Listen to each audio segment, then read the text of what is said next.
Okay mga master, so bali gagawin natin ngayon isa mag-offset tayo. So bali dalawang PVC yung ating idediretso papunta ron sa kabilang square box. O i-offset yung papunta rito sa ating semento.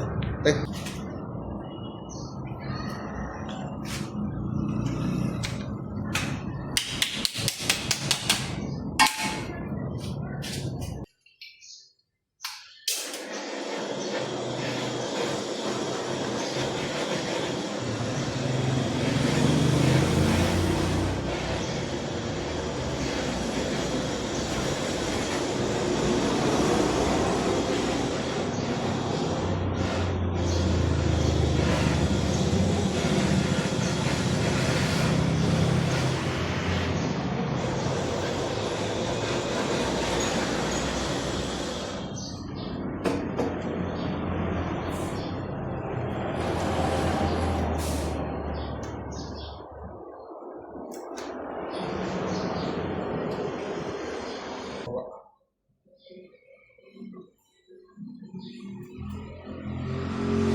Bali kakalabot na lang natin siya rito.